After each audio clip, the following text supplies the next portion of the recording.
sampai rumah Tokiro kan. Seharusnya kan muncul nopo mas, saya buatkan.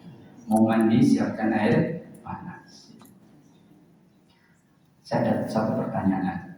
Siapa di sini wanita yang setiap hari itu ya, selalu berdandan rapi di rumah, dan ketika malam hari dia tampil yang terbaik? Kalau perlu mandi sebelum tidur, kemudian pakai minyak wangi, tampil yang terbaik, terus mendatangi suaminya dan mengatakan ngersake nopo. Ada yang di situ saya kasih hadiah. Setiap hari loh ya. Ada. Oh, enggak. Selama saya bertanya sudah ada 2 orang, alhamdulillah. Dari ratusan mungkin sudah 1000 lebih wanita yang saya tanya, itu ada 2 orang. Dan saya kasih dia waktu itu adalah dia 50.000. Saya kasih dia 50.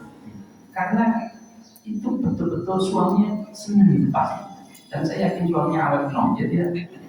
Kenapa? Karena suaminya merasa dimuliakan, dipenuhi. Apalagi zaman fitnah sekarang ini, betul. Gambar yang seronok di mana-mana, pembangkit syahwat ada di mana-mana. Di handphone ada, ke warung-warung ada, ke kampus ada, ke rumah sakit ada, semua ada di sana. Terus suami syahwatnya naik, kemudian ingin berhubungan dengan istri menolak, wah itu berat. Betul, itu sangat. Ini curhatan para suami. Saya mewakili para suami. Artinya ini menjadi hal yang harus diperhatikan. Maka oleh karena itulah Allah menyebut wanita itu sebagai perhiasan yang terbaik. Rasulullah menyebutkan apa? Wa khairu mata'iha al-mar'atu shaliha. Wanita yang saleh. Kemudian yang keberapa? Keempat, betul ya? Wanita itu disebut oleh para ulama syaqaiqur rijal, belahan jiwa laki-laki. Jadi laki-laki kalau tidak punya pasangan hidup, itu ibaratnya nyawanya kali separuh ya. Makanya dalam orang Jawa, istri itu disebut garwo, si garane nyowo, kan itu kan? Makanya disebut syaqaiqur rijal.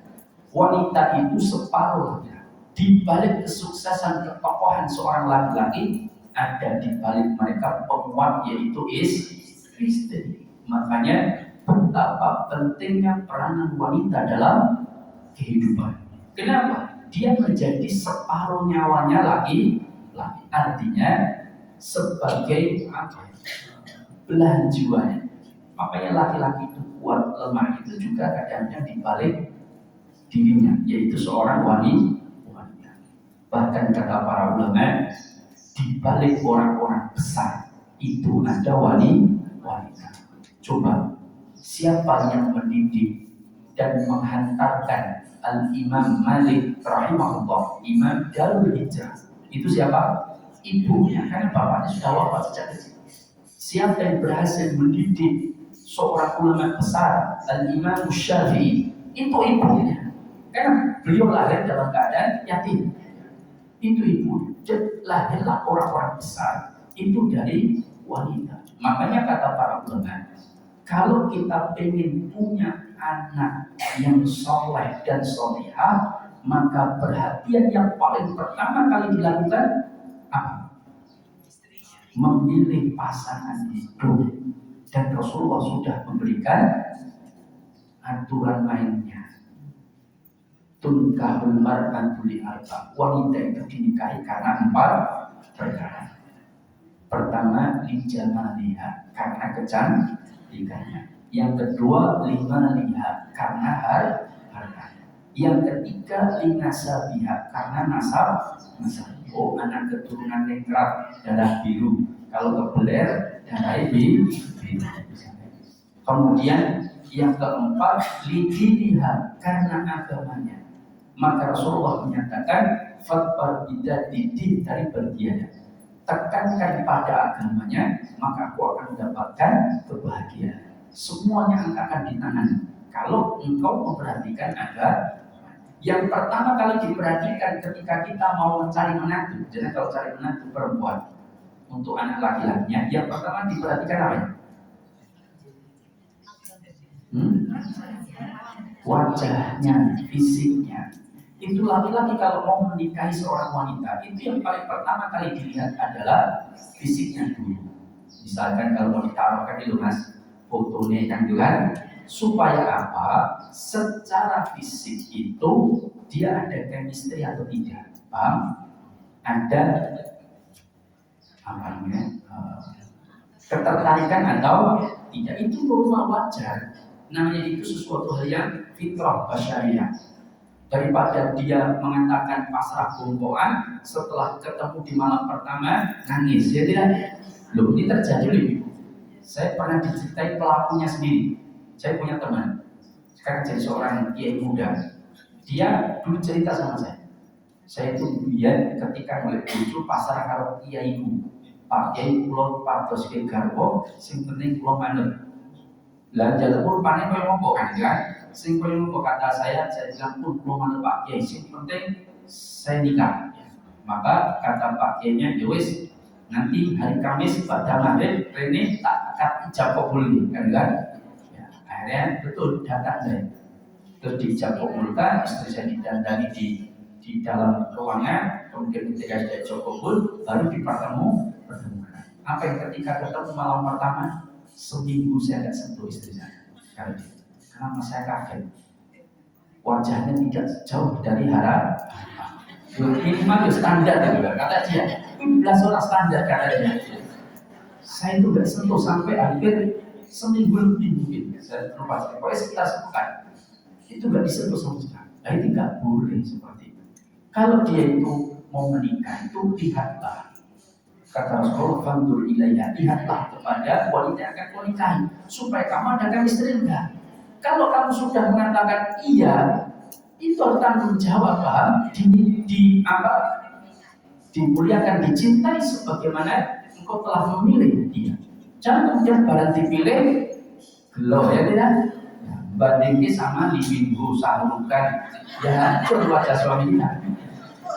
Makanya kita ketika kita milih ya lihat dulu fisiknya. Tapi fisik bukan penentu diterima atau tidak, paham? Harta bukan penentu diterima atau tidak. Kemudian nasab bukan penentu diterima atau tidak. Itu boleh dipertimbangkan. Tetapi yang menjadi penentu adalah agamanya. Jangan sampai kita diberitahu, ditawarkan, Bu, iki wong solehah banget, Gus, apa orang 30 juz. Kemudian solehah, Gus, pokoknya orangnya baik, mati sedikit, hati-hati, kan? Nah, terus pokoknya apa? Bibit bobot semua dapat. Nah ternyata justru aku mau taruh gitu, ternyata teko wajahnya 4,5 misalnya. Terus habis itu ketika pokoknya ini kan, wah anu ras itu kan seolah dia menolak kebaikan agamanya, Pak. Kata Syekh ini kasihan. Ya. Maka yang dipertimbangkan dulu itu wajahnya, ada chemistry juga. Setelah ada, dia diterima atau tidak itu bukan wajahnya, tapi agama dan akhlaknya. Kalau agama akhlaknya baik dan ada chemistry, orang itu cocoklah, masuk hitungan lah bahasa laki-laki, maka ya sudah nikah, tidak masalah. Tapi kalau agama yang dipilih yang bagus, setelah digandokin tidak sesuai dengan harapan wajahnya, maka kemudian ditolak, ini seolah-olah dia tidak melihat agama. Maka ini tentang sebuah pernikahan.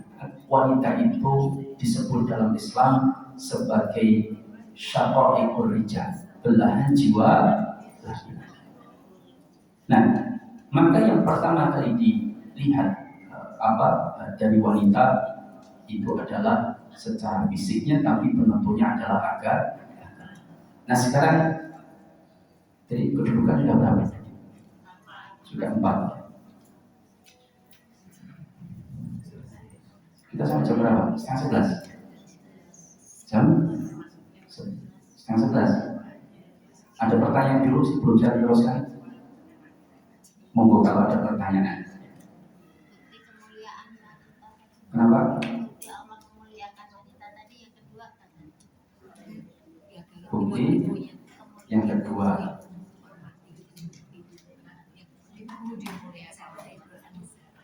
Ya. Ya, bukti Allah memberikan wanita satu adanya surah An-Nisa. Yang kedua apa? Ya, ibu ditaati dan dimuliakan lebih dari ayah. Yang ketiga, kenapa? Perhiasan. Allah gambarkan wanita sebagai perhiasan dunia. Perhiasan itu menarik atau tidak? Menarik.